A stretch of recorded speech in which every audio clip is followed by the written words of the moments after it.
Hello? Oops. Oh, did they hang up or did I hang up? Oops. Hello? Oops. Yes. This is Dr. Mary Payton with All About STEM Radio. Can you hold just a second? Yeah. Okay. All right. Let me know when you're ready. Hello, hello, hello, ladies and gentlemen. This is Dr. Mary Payton with All About STEM Radio. I come to you every Wednesday from 6 to 7 here in the Blue Stream. And, school started this week. I hope your babies have had their very, very special and fun first day. I noticed some of my friends and relatives have posted pictures of their kids' first day of school. They are so cute. I want all my teacher friends, all my student friends to have a great day back in school. And don't forget, we still have the Keith Haring exhibit until the 15th at the Museum of Art here in Arlington. And if you are an Arlington teacher, if you are an Arlington ISD teacher, the museum is letting you pay $15 memberships for Arlington ISD teachers, 1 year memberships for them. So if you are a teacher in Arlington ISD, come by the museum and please, please, please take the opportunity to become a member this year. And also, let me see, All About STEM is always looking for wonderful guests. So if you know anyone in the STEM or arts field, please, please, please hit me up on allaboutSTEMradio@gmail.com or message me on Facebook on All About STEM Radio. Well, today I have two outstanding people. Oh, one outstanding person. The other one's sitting over in the corner. He just want to watch, and that's okay. We'll love him anyway. I have Viviana, who is a turtle scientist, and I am so happy. And we have someone on the phone, but let her introduce herself first, and then we'll take the call. Hi, Dr. Payton. Thanks for having me. Hi, everyone. I'm Viviana Ricardez. I'm a chelonian conservationist or turtle conservationist with TexasTurtles.org. I'm also vice president of TexasTurtles.org. We are a nonprofit organization that is dedicated to the ecology, conservation, and natural history of Texas turtles. So I am so excited about this, but we have a caller on the line. Hello, caller. Hello. They're still there. Hello, caller. Maybe they'll call back. Okay. Do we want to give them a moment to call back? They hung up. Okay. All right. So let me back up. I am so excited about having you here because we had a guest not long ago who brought a box turtle onto the show. And that's one that they have over at River Legacy. And I am so surprised at the number of different types of turtles that we have here in the Trinity River. And I know there are many, many more different types here in the state of Texas. But tell us a little bit about your background and your education, if you don't mind. Sure. So I got my bachelor's degree at the University of North Texas, which was great. And a couple years after, I met herpetologist. Oh, there goes my mic. I met herpetologist Carl Franklin. Okay. And I had followed his Texas Turtles website and Facebook for quite a few years. So Okay. I have been what we call a card-carrying turtle fanatic or a lifelong turtle fanatic, a turtle nerd, just about my whole life. So after meeting some like-minded fellow turtle nerds, we decided that there was this great need for conservation of turtles, not only across the globe, but here in Texas. Oh, yeah. And Texas has 32 different taxa or species. So we have Really? the second most turtle diversity in the world, second to Southeast Asia. So there is a great need for the conservation work and research that needs to be done here in Texas. So after meeting, other fellow nerds, we decided, hey, let's take Texas Turtles and create a nonprofit so we can do this awesome conservation work. Okay. So how long have you been involved in Oh, turtle conservation? about 3, 4 years now. Really? Yeah, I've been studying turtles my whole life since I was very little Uh-huh. and spent a lot of time looking at field guides and books at half price books on my own or studying turtles when I found one in the wild and Mm-hmm. showing kids at school and teaching kids at school, even since I was very little, teaching kids about this is a box turtle or this is a red ear slider. So I've had this turtle bug for a very, very long time.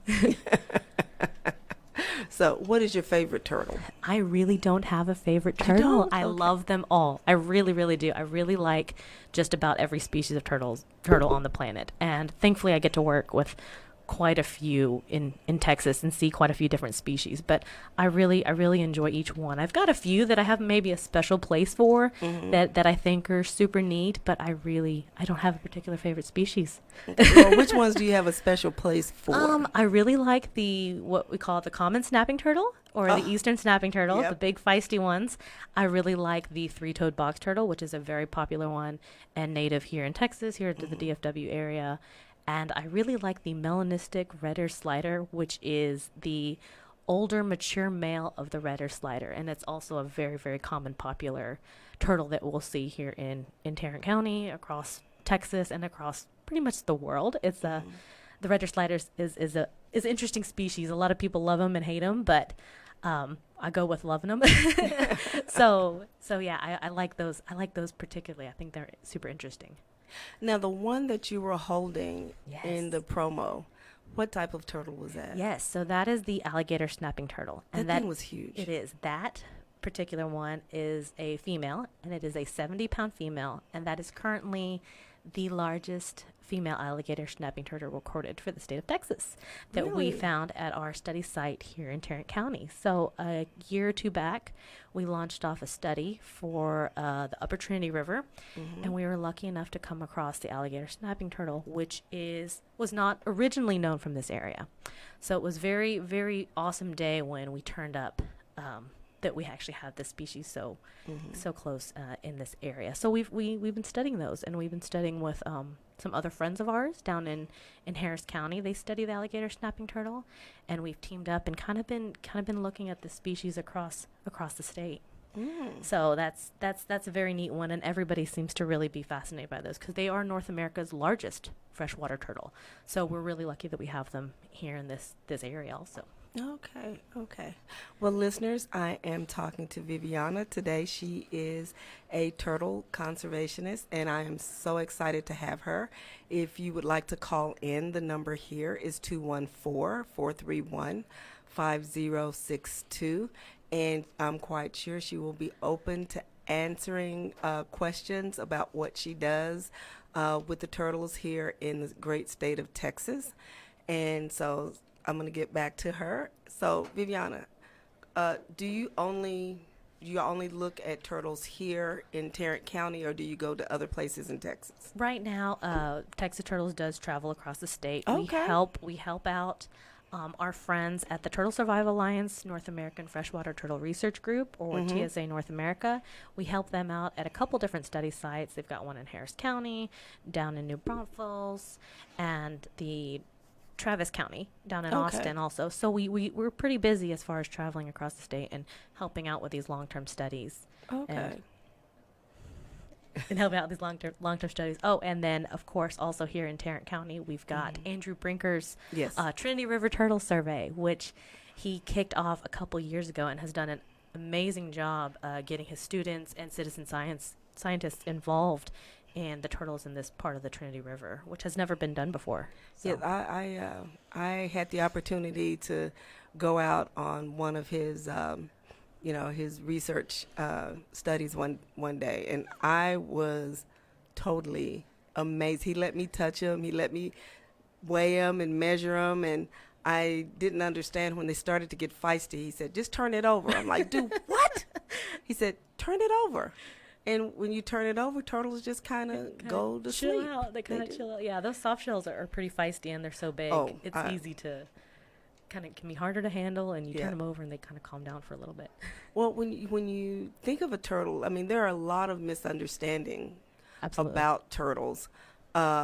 Basically, you know, we think they move really slowly. Right. They don't move really slowly. No, we've tried chasing down plenty of turtles in our day. Yeah. And those soft shells can move pretty fast. And we think their heads only just peek out of their shells. The soft shells can reach all the way around. Yeah. So if you're behind it, it can catch your arm or your hand. Yeah. If you're not holding it right. And I thought that was kind of exciting. I'm like, wait a minute. Do I put this? He's like, Mary, it's okay.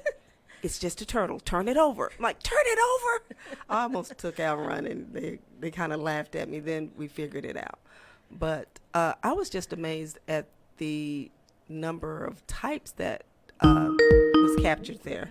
Okay, we have someone calling in. Hello, caller. This is Dr. Mary Payton with All About STEM Radio. How are you? Good. Good. You have who's calling, and do you have any questions for Viviana? Yes, I do. This is Damien calling from Compton, California. Wow, awesome. Hi. And the question I have is, I know different parts of the world, they eat turtles. What's your take on that, and is it affecting the turtle population? Great question. And that is absolutely a great way to get started on the next topic. So yes, turtles and tortoises are the most endangered group of vertebrates. So they facing extinction and trouble across the globe. And it is a big problem. A lot of cultures and a lot of places eat turtles, and thankfully now it's something that we can start to educate about and get away from eating. The reason that eating turtles is not a great thing is that the ecology and the reproductive system of a turtle is pretty slow. When they lay a clutch of eggs, not very many babies make it out of the nest. Then they face predators into the rivers, and they have bigger things that eat them. So once a turtle does reach sexual maturity, so it can finally reproduce, which some turtles can be 5 years, some turtles can be 11 years. By the time that happens, if someone comes along and eats them and takes them out of the river system, it's that much harder for them to recover, and it's a huge hit. So it is something that we are educating across the globe, across the state, that it's something that people definitely need to move away from and be aware of, and not order things on the menu in different parts of the world or wherever that may still serve that. And a lot of turtles have taken a hit, especially the alligator snapping turtle, like I'm holding in my picture. That's one reason why we're studying this species, is that for many, many years they were taken out of the wild for consumption. And now, even though it's illegal and the alligator snapping turtle is protected in the state of Texas, states nearby don't have them protected. So they will come to Texas and poach our big, huge, these amazing lurking river monsters, these amazing turtles that are over, could easily be 100 years old, poaching them out and taking them to another state and laundering them on the black market. So it's something that we definitely are watching, and we are in contact with like federal law enforcement and kind of that kind of thing to watch what it is. So it's definitely an issue, and that is one of the reasons why we do the conservation work that we do. Mm-hmm. All right. Okay, do you have any other questions? Oh, go ahead on. Yeah, because I seen turtle shells go for sale for guitars, and also for just the shell itself for whatever their purpose they might use them for. But that's something that's being seen more and more. I know I went out to New Mexico, and I saw that up in Santa Fe. There was a market farm or some kind. They were selling them, and they were just a shell.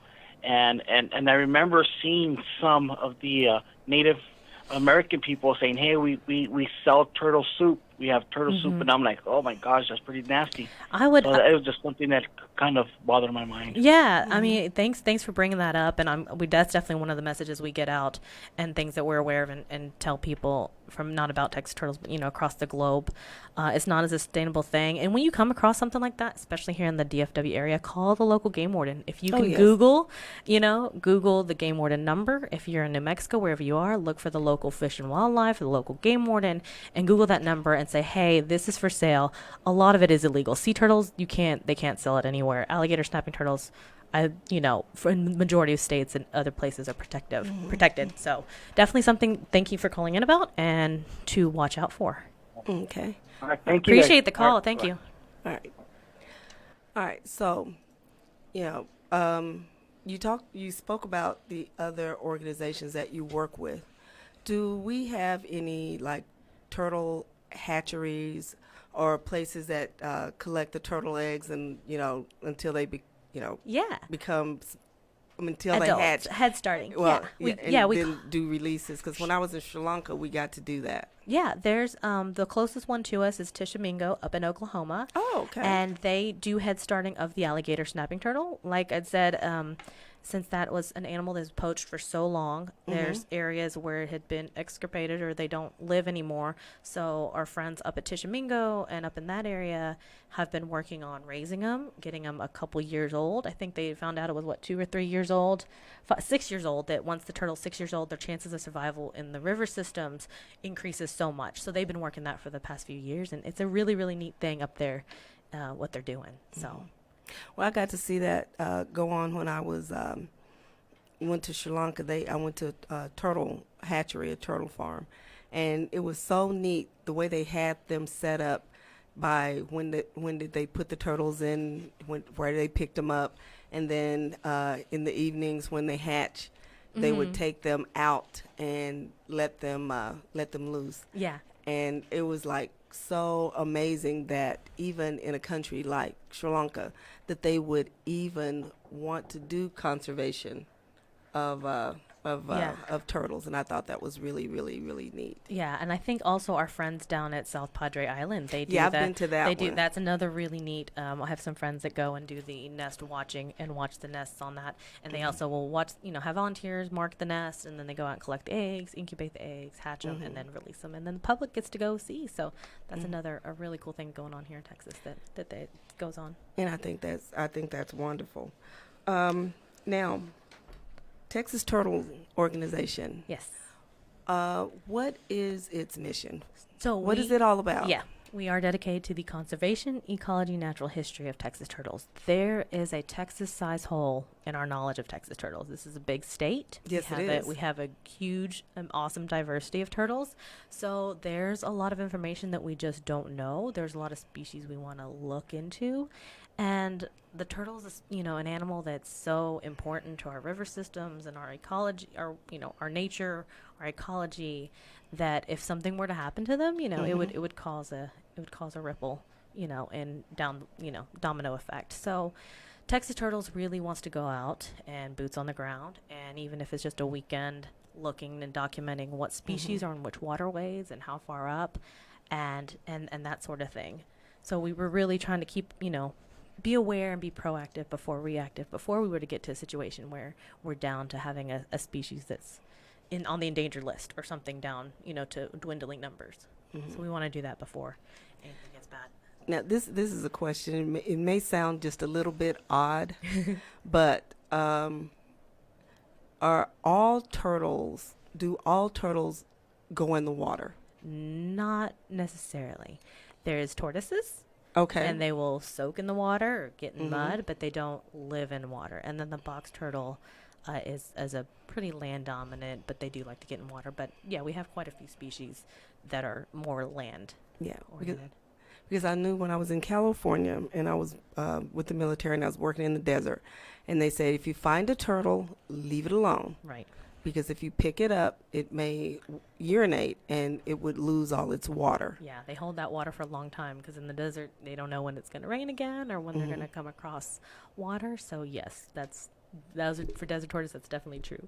And I'm asking that question for the fact that, we find turtles walking around all the time. Right.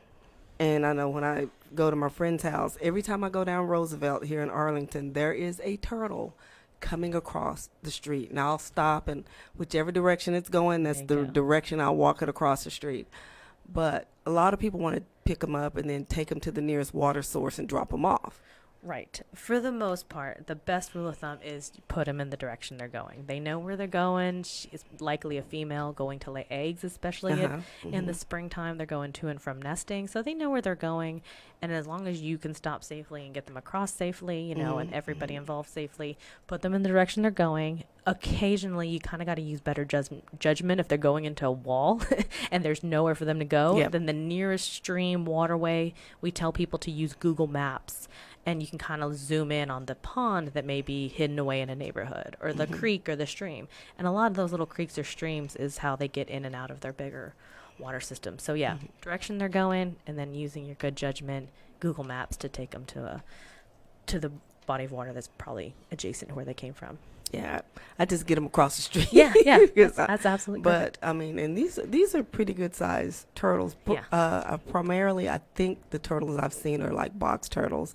It hasn't been any soft shells or snapping turtles or anything like that, based on what I got to see when I was out with the Trinity Project, the Trinity Survey Project.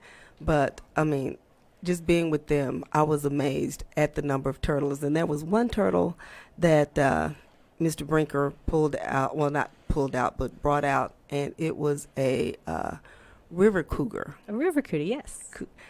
Cooter. Yeah, Cooter. It was like muddy and everything, and he went down to the Trinity and he washed his, after we weighed it and everything, measured it, he washed it off. That is the prettiest turtle. Yeah, some of them are very, very pretty. And you don't see it when they have the mud and the algae on them. Yep. But they're very cool. And I think the one you're talking about is a reticulated melanism. It's a male, and it's an older male, and they get this really pretty reddish patterned, and so they're awesome. That's a mature male cooter. But when I think of turtles, I only think of, okay, it's a turtle. Right. It's, I never think of all the different types of turtles. Yeah. But spending that one day with them, I was just amazed.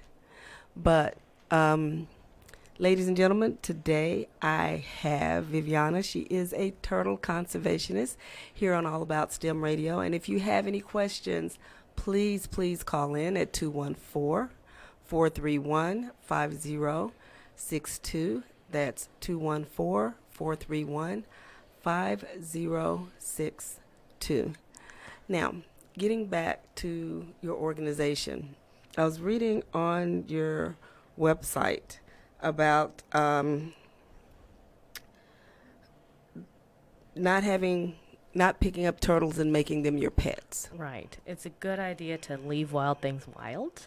And like I said, turtles are facing, threats across the globe. When you take that out of the world, out of the, natural system, it's not the best thing for the turtle. They are pretty difficult to take care of as pets. I don't recommend them as pets. And people love them, and it's great if you do tons and tons and tons of research. Okay. But don't take one out of the wild. The wild definitely needs it. It's either a female going to lay eggs or a male looking for a mate. So they're off doing their own thing. There's a handful of exceptions. Obviously, if you find one injured, you can also Google to find a rescue to help. Help it out if it's injured. But yeah, don't take them out of the wild as pets. They're pretty difficult to take care of, and they really do best in their own environment. Now, what do they eat? It depends on the species. They eat all kinds of stuff. So that big alligator snapping turtle that we were talking about earlier, they're known to be, carnivorous, but they're pretty opportunistic eaters. They'll eat pecans and grapes and fish, obviously, and kind of whatever they can catch in the water. So they eat a good variety of stuff. So depending on what species you have, or what species you're looking at in the wild, it can vary. Okay. Algae, all that stuff. Because I had friends who had turtles when I was younger. I've never had a turtle. Not a live one. I've had toys. And, they would feed them lettuce. Right. It's not... So they think all turtles are herbivores. Right, not necessarily. A lot of them eat, let's say a box turtle. They'll eat crickets, anything from, dead and decaying matter, wild grapes, fruit. Oh, yeah, they'll eat pinky mice. Like a lot of people that keep them as pets will, give them pinky mice, crickets, worms. So it depends on the species. But, yeah, they can eat a variety of things. Because I noticed where I live, there's a lamp in front of my house. And I haven't seen any lately. But the first few years that I lived in my home, there would be turtles that would be underneath this lamp I guess they were eating bugs. Yeah. I don't know. Yeah. Because there were always bugs, crickets, and everything under there. And then I also had another little issue with snakes coming to eat the frogs. Because I would have frogs. Yeah. I mean, even though I live in Arlington, we have this little pond that's not far from the house. Right. And creatures like to come in front of my house. That's good. I love that. I had animals in my house all the time, so I thought it was great. Oh yeah, it was great till I woke up one morning and there was a snake in my bathroom. So okay. I love snakes too, so I get excited if there would be a snake. How come that never happens to me when people find like a snake in the living room? I was like, I want that. I want that to show up in my house. I think that'd be so cool. But Well, my son captured it and put it back outside and left it out there. We didn't kill it. So. Good. That's a whole nother topic. And, yeah, we we're didn't harm it. Snake. We still need snakes in this world, also, just like turtles. Well, you have to think about it. If you got rid of one particular species of something, let's say you got rid of all the insects. Right. Well, then who's going to pollinate your flowers? Who's going to pollinate your fruits and vegetables? Mm-hmm. If you got rid of all your turtles, look at other species that are going to become so, overpopulated. Right. Turtles, like I said, have a really, really significant role in the ecosystem. Mm-hmm. Also, seed dispersals. Turtles also disperse seeds, and a lot of people don't realize that. They clean up the waterways. They're kind of, clean up our little janitors and like I said, everything from dispersed seeds. They're food for other animals. Yes. They eat other animals. They keep other things in the ecosystem balance. So it's very important. One thing that came to mind is that I do every once in a while about springtime, we get calls saying, I have too many turtles in my pond, or there's too many turtles and people are shooting them. I'm like, no, there's to me, there's no such thing as too many turtles. I mean, turtles in a pond are a good thing. They're a great indicator. And I don't know where that came from. I don't know where people think that, I need to shoot or kill all these turtles, because it's absolutely not true. They don't eat all your fish. People that have stock tanks, will go out and shoot turtles because, they're going to eat all my fish. No, that's not true. They can't eat enough fish. They're probably eating the algae and the grasses and the crawdads and the worms and the slugs, snails, that sort of thing. They're definitely not going to eat all the fish in a pond. So hopefully we clear that myth up a little bit. Now, if someone wanted to contact Texas Turtles, what's your social media? What is your contact information? What is your website so they can find more information on who you are and what you do? Sure. Our website is texasturtles.org, and we are going to revamp and overhaul the website here in a few, so bear with us on that. It's in its stages, and we are on Facebook at Texas Turtles. We are on Instagram at texasturtles.org, and our email is turtlesoftexas@gmail.com. Okay. turtlesoftexas@gmail.com. Yes. So I want to go back to what you were discussing about a increase in the turtle population in a particular area. So if someone has a stock pond and they feel that, the turtle population has gotten very large, what should they do? I just leave things be. If it gets too big, some turtles will go to a different pond. They'll wander miles to go to a different water system. They'll find a connecting stream or creek to move up and down. And we're not even all completely sure at this point where they go, but they'll move around. They'll jump from tank or pond to pond and creek and stream. And so, like, one thing that Andrews is learning from his Trinity River study site is he's kind of seeing a little bit of the movement. So they don't stay in the same area all the time. They move back and forth and up and downstream or whatever. And we'll discover more as we continue this study. So, but yeah, I wouldn't worry about any turtles being overpopulated in anyone's pond, lake, creek, stream. Just let things be. They know what they're doing better than we do. So yeah, and we are building really close to a lot of the environment that we need to protect. That's absolutely a threat. Their home is shrinking. They've lost a lot of their home. Go back in the 90s when I was a kid, and you could find ornate box turtles in this part of Tarrant County and a little bit north of here. Now it's pretty hard, and you probably won't find a wild ornate box turtle. So it's something that's kind of sad that I used to see. A lot of people also say that with horn lizards. They used to see horn lizards all the time, and now you're not going to find them anymore because we've wiped out and taken over all their homes. So that goes back to keeping wild things wild and why we got to do the conservation work now. Yeah, I have not seen a horn lizard in a long time. And I used to love those things. Yeah. Well, I guess I still do. Right. And you're right. I have not seen them. Yeah. So, people, don't take these things as pets. Right. Okay. Leave wild things in the wild. Yep. But, it's great information that you're giving us here. But when we look at the environment that we're changing here. You know, we've got all these construction companies and things like that. And if they find a large turtle population somewhere that they're getting ready to build, who should they contact? Who should they call? Or should they call the who should they call if they're going to need to have a population moved because they're building? That's an interesting one. I'm not quite sure what to. Let me think. I guess get in contact with the game warden. Game warden, okay. I mean, feel free to contact us, and we can find the right people and who's building what. I have not run into that yet. We have not run into that situation. One of my friends, she ran into one of the alligator snapping turtles. A really large one ended up in her backyard, so she called the police, and they. Because it was late at night on the weekend and the animal control people were gone. And so she didn't pick it up. She called the police, and the police came, picked the turtle up, and took it to a local water source because it was over by where Carswell Air Force Base is. It's no longer Carswell, it's the Naval Air Station, and that's where she lives. And so she was able to call the police, and they picked it up and took it to the nearest waterway and dropped it off.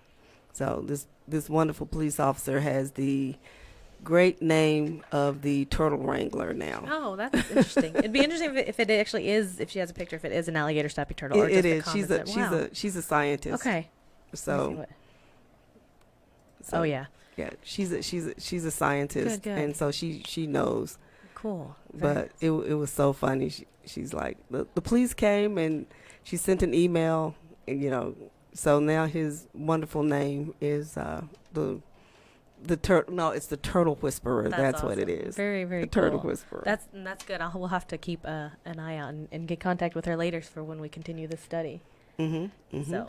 And I'll put you in contact with her. Sure, I think she'd love that. We want to know where, since we're studying this species here in the Upper Trinity River in Tarrant County, we're going to continue to survey across this area and continue to find the alligator snapping turtles where else they're living up in this area. Yeah, so and this was cool. a pretty good sized one because she said it was like 20 inches across. And we're like, why are you measuring this That's thing? Awesome. Because she's a scientist. And she teaches at one of the local high schools, and she goes, I just thought it was amazing that it had came up on my back steps. Wow. And I'm like, okay. That's very cool. That's very, very cool. I would love for anything to show up in my back steps. I love when any animal shows up in my yard. It's fantastic. Yeah, I just wasn't used to that snake showing up in my bathroom. Oh yeah. I'm like, why are you here? And it just sat there looking at me like, I'm here. I'm like, okay.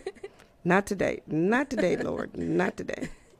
But, when we think of all that y'all do, I want to back up a little bit because we kind of glanced over who you communicate and who you work with in the state here.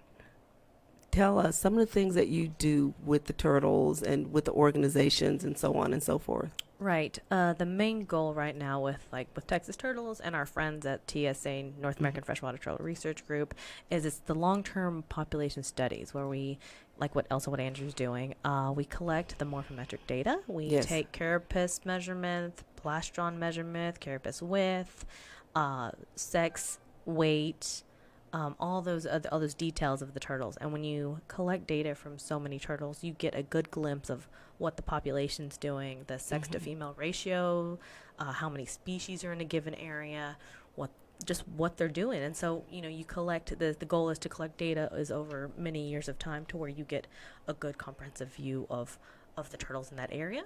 And for example, at our New Braunfels site, there have been quite a few really neat discoveries. We discovered that the musk turtles in that specific system are eating an invasive snail, and they're getting these really large heads. So a student came out and did a study on that and was able to publish and document that, something that's never been documented before. So we find all kinds of neat little things through studies of what we're doing like that. And I think Andrew has some students, one of them studies diatoms on a turtle shell, and she studies the algae sea, which is super fascinating. And she's written that up, and she's done posters and presentations at conferences. He had some other students, I think, that did mercury in the snapping turtles, like collected off the nail, off the keratin. So there's a lot to be learned, and it's little things like that we're learning through these big studies. So it's quite interesting. Now, you were talking about the snails, and I know you're very concerned with the turtle populations. Have you saw any changes in the gender ratios of the turtles in this area in the years that y'all have been studying? Not yet. Not yet. Everything Good. looks so far. Some of it's still kind of early. Like Andrew's study is still in its 3 years, first couple years. So far, I think in our New Braunfels study site, there's a lot more males than females. Do I have that right? Males and females, so little things like that. Yeah, we're watching, we're learning. Every year we learn something new, seems like. And I'm so glad of what y'all are doing, because I grew up in an area of Fort Worth called Riverside. And we were always told, don't get into the river, don't go in the river, because there's an undercurrent, because you had all of the meat processing plants and the bean plant and all of that used to dump into the river, which made a major change in the water temperature above, Right. at the surface and below the surface. And they would say, well, you could get sucked in because of the undercurrent back then. And being a science teacher now, I understand that difference. But, we really didn't see much that lived around the river. But now to see the number of turtles and the different fish and things that come out of the river, I'm just so excited that the river is so much more healthier than it was when I was a kid. I hope so. I hope it continues to do that. I think there's you don't want to really eat fish out of the Trinity. The mercury levels are kind of high, and we kind of saw that with this little bit of the snapping turtle work that Andrew did and stuff like that. But yeah, it concerns me when I don't see amphibians in waterways, or you go someplace and there's not any frogs, or there's very few animals. If there's like almost no turtles, it's probably not that great of a waterway, so they're definitely an indicator, and I want to see all that diversity when I go to any given waterway. I know, So, yeah. because being a STEM person, being a science person, even you and myself, when you go to a lake or a river or a stream, there are certain things that you expect to see. Right. To see a water moccasin, some people are like, oh, it's a snake. Oh, yeah. Okay, but that means that area is healthy. Yeah. To see turtles, to see frogs. If I go somewhere around the waterway and I don't hear frogs, or I don't, my other favorite things are dragonflies. Right. If I don't see them, I'm like, this may not be where I want to be. Right. Yeah. Because, if you don't see wildlife, that area cannot be healthy. Yeah, and there's still all kinds of misconceptions, even with like the water snakes, and people always think it's a water moccasin. Most here in the area we see a lot of water snakes, but yeah, if you don't have frogs, you're not gonna have the water snakes. The water snakes are there to eat the frogs, and all part of that food web. So it's really neat to go out and see lots of biodiversity. And the thing is, I want to talk to you parents out there and you teachers out there. And your friends and family, when you take your kids outside, take them to a waterway. We have too many here in the Metroplex. We've got a lot of good areas of the Trinity that you can go to. We have Lake Arlington. We have the lake over in Cedar Hill, and the name of it has just slipped my mind. We have Lake Worth. So take your kids out there, and if they see a turtle or a frog or something, don't poke it with a stick. Enjoy it. Enjoy it. Let them get used to it, because it's wildlife, and everything is needed out there. Absolutely. Now, one neat place if you want to go with your family. We really like Fair Park. Oh, you can yeah. kind of walk, and there's lots of different species there, and they're kind of right there below your feet. You can see a snapping turtle, crawling under those big, whatever those big walkway things are. We climbed all over them as a kid, and you can see a musk turtle crawling under it and eating the algae. So just going up there, sitting and observing, and just watching what turtles do is pretty interesting when you sit and watch it, or get a good pair of binoculars and go out to the River Legacy and just sit somewhere and you can just see the different types and count all the different species learn to ID the different species, and see how many you see when you're out there. So it's just like, kind of like birding. A lot of people like bird watching. We do a lot of turtle watching, even if it's just going out there and documenting the species. But Fair Park is a cool one because it's so close. You can kind of get so close to the animals. They're used to humans, But one thing we also see at Fair Park is a lot of dumped pets where people will let their pets go. So I have seen quite a few species out there that are not native to Texas. We've seen some yellow belly sliders, which is relative to our redder slider that are on the East Coast, but they're popular in the pet trade and people get them, these little turtles in this bowl that we talked about earlier. Yes, and then they get too big and then they release them. So it's not good to release a turtle if you have a pet turtle already, or if you get a little one in a bowl. You definitely want to steer clear of that, and then definitely don't go and dump them in a not their native area. So there've been a few different not native released pets that have been dumped out at Fair Park. So you might be able to spot them when you see them out there lined up with everybody else. Now, you're talking about identifying turtles when you go out, but I want to say hello to Cynthia and hello to Rita. They're on listening. But do you have any type of publication that our viewers, our listeners can get? Actually, it's actually kind of brought one. Hold on. Okay. There is our website that we're trying to put lots of turtle eye candy, but I brought this neat little field guide laminated thing. I don't know who can see this. Carl did this a few years ago. Yeah, and we can see it. I can see it. Okay, cool. And it's kind of it's just a little laminated fold out of different things. And you can buy this on Amazon. This is just a great little thing to carry with you if you're going to the park and kind of seeing what you might find. And that's it. So yeah, I brought that with me. Okay. What's the name of it? It's just called Turtles of Texas by Carl Franklin. Okay. Is it Carl? That's Carl Franklin. Yes. Oh! President of Texas Turtles, Carl Franklin. And so, yeah. Yeah, I saw that, and that's why I'm bringing it up. What kind of information is in that? This is a quick reference little field guide. It shows a picture of the species. There's the alligator snapping turtle, and it talks about the lure in the tongue that's a lure for the alligator snapping turtle. It talks about approximately how big they get, the coloration, the scales. What else do we got on here? Dorsal, talks about the dorsal scales, that sort of thing. So it's a pretty short, condensed version of a little fold-out field guide. I like that. Now, when you're looking at turtles, what would be a quick way to kind of you may not be able to totally identify it if you're somebody like me, but to kind of identify a turtle? I mean, I know what a snapping turtle looks like, and I know what the soft shell turtle looks like. But what is an easy way to what would kind of help you to identify a type of turtle? So the most common one you're going to see is the redder slider. Okay. And when they're sticking their head out, they've got this bright little red ear. Okay. And like I said, it sticks out. There's the river cooter up here in the DFW area, and they've got these long, more yellow stripes. They don't have that red ear. So right off the bat, okay, well, there's a redder slider, there's a river cooter, and then there's the soft shells, which you can tell they look like these big pancakes. Everyone calls them pancakes. That was my favorite, although I don't like the fact that they can bite you. They have a very long neck. And then the common snapping turtle, what we like to call the eastern snapping turtle, that's a pretty popular one. And they actually look really cute in the water. I think snapping turtles are just super precious. And then you get them out of the water and they just want to, bite. And they've got also a long neck. And they've got this rounder, flatter carapace, or the back of the shell. It's called the carapace. And yeah, you'll just see them walk around. So you can at least get a couple species right off the bat just from looking at a log. Okay. All right. Andrew's saying, nice shirt. Yeah. There's our Texas turtle shirts. Okay. I've got somebody here saying, wait a minute. Those turtle pamphlets are also available at the register at HEB.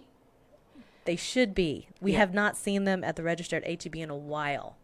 So if you don't find them at HEB, you can get them on Amazon. Yeah, every time we go down to an HEB store, we look through each of the aisleways as you check out, and we have not seen them there in a while. But yes, they used to be at HEB. Hopefully they're still maybe in stock somewhere. Yeah, this is Sal that said that. Yeah, Sal. Yeah. Hi, Sal. She said, hey, Sal. Yeah, Sal, we haven't seen these at HEB. Every time we go to New Braunfels, we haven't found them. So anyway, these are great looking. We may have to get on HEB. I know. We might need to call them up. We've talked about that before. But yeah. And of course, the Texas Turtles website that has lots of turtle eye candy is what we call it. And Andrew says he sees the pamphlets a lot at the state parks. Yes, So- I have seen them there. So I think River Legacy has them. Yeah. I have to check when I go over there. Yes. they will have. But I mean, I'm looking at that, and like I said, with the number of different species of turtles that Andrew collected the last time I went out with him, or the only time I went out with him, I did not know that. I mean, all I've ever heard of growing up was the snapping turtle. Right. Everything's a snapping turtle. Everything- People think everything's a snapping turtle, and your chance of you coming across a snapping turtle or alligator snapping turtle is pretty slim. You'll find a common snapping turtle crossing the road, and they kind of stand up and they shoot their head out and snap at you, but not everything's a snapping turtle. Yeah. But I mean, this is wonderful. This is so much information. But we've talked about the female turtles laying their eggs and everything. In this area, where would female turtles primarily lay their eggs? Sure, they're gonna go a couple miles from the waterway, Okay. wherever they find a suitable habitat. We see them a lot in soft dirt or lots of leaf litter and lots of soft substrate, soft ground, and they will wetten the area they're about to dig. Sometimes they dig dummy nests, so you'll see them lay an egg and they'll continue on, like practice nests. They'll moisten the ground with water that they keep in their bladder and then proceed to lay their clutch of however many, depending on the species. Anywhere from box turtle to 3, or a big red or slider 8 to 10, or whatever it may be, and they'll lay their eggs in soft substrate. It might be near your house, it might be near a roadway, and then they'll cover it up and head back to water and hope for the best. Unfortunately, a lot of these nests are predated upon or eaten up by raccoons within the first 24 hours. Really? Oh yeah, raccoons will get to them pretty quickly, and then cats, feral cats, and domestic dogs, things will dig them up. Birds, all that stuff. If they do make it to hatch, then the birds are gonna pick them off as if they go back to the river. So we do get quite a few questions every year with people finding a turtle laying a nest, and we kind of tell them how to protect it. You can kind of build your own little protector if you want. Okay. Kind of get some wood or some hardwire mesh and stake it down to the ground really securely. And that way, wait. So it depends, 60 to 70 days, and just, set the calendar. Okay, I'm going to come out and check it in 60 days. You can kind of move the dirt around a bit, and you can see if anything's hatched. Okay. So there's different ways to go about protecting it. And, we just have people email us, and we can walk them through easier, per specific situation, depending on where they laid and all that stuff. Yeah. So we can usually talk to people through that. Is there any way, like if you're out close to your pond or something like that, is there any way to kind of identify if this could possibly be a turtle nest?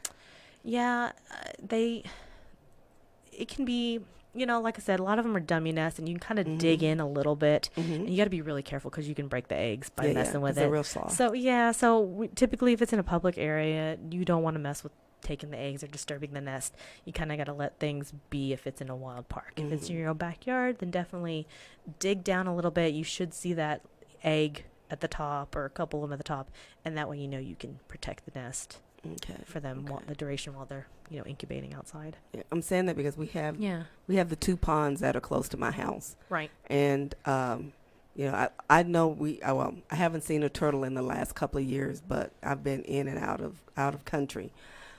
But I was if we do have a turtle nest there, I want to make sure that it's taken care of, because I haven't seen turtles, snakes, or frogs in the last this last year since I've been back home, and I just found that kind of odd. Yeah. But we have 2 ponds not far from each other, so maybe a lot has moved over to the other pond. Right, So- maybe. A lot of pesticides and that kind of stuff is what gets concerning, because that'll kill off frogs. Yep. And then you don't have frogs, you're not going to have the snakes. So I think it depends, and it does its cycle. And when people, put a lot of pesticides in their yard, unfortunately that messes things up. Yeah. But yeah, hopefully they'll come back, and hopefully you'll start seeing more turtles. Now, after you do this, you're going to see turtles everywhere. Okay, we've got a couple more Sure. minutes, and I want you to take this time to say hello or give a shout out to anyone within the texasturtle.org that you would like. Yeah. Thanks everyone for listening. We greatly appreciate it. Like I said, you can find us on Facebook at Texas Turtles, our Instagram TexasTurtles.org, our email Turtles of Texas. I definitely want to thank you, Dr. Payton, for having me on. This has been fantastic. Huge thanks to Carl Franklin, Andrew Brinker, Michael Smith, Eric Muncher, our friends down that with TSA. I want to say hi and thanks to my parents and my sister, who's a chemistry teacher. Yay! So yes. To Brad and Katie Holka, thanks for all their support. To my Spring Lake family, the Spring Lake Adventure Club, which is my other turtle family, and everybody else who supported Texas Turtles Conservation. We will have a website, take donations, and these shirts will be for sale shortly. And you can contact us if you're interested in a shirt, and we can get things rolling. Where's my shirt? I'm gonna hold my There's shirt your up. hold your awesome shirt up. These guys are going to be for sale shortly once we get the website revamped.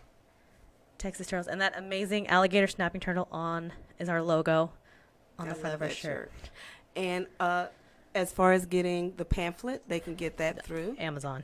They can get that through Amazon. Will y'all also eventually have that on your site? Yeah, too? we'll definitely have this on the site. And a link, and then Carl's other books if you want to look at the other books that our buddy has written. Okay. And what's Carl's last name? Carl Franklin. Carl James Franklin. He's got a couple books out there on Amazon that are totally awesome.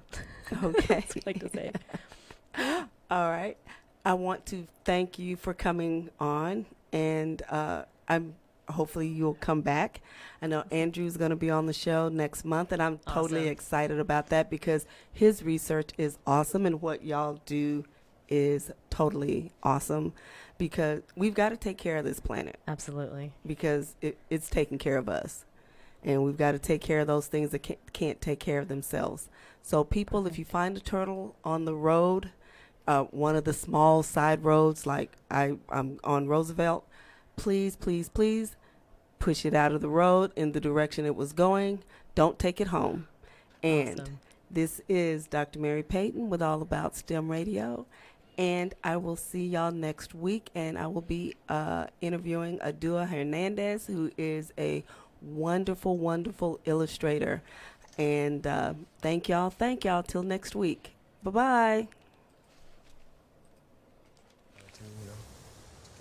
Wait a minute. Now, I'm in a situation. Why are you in it?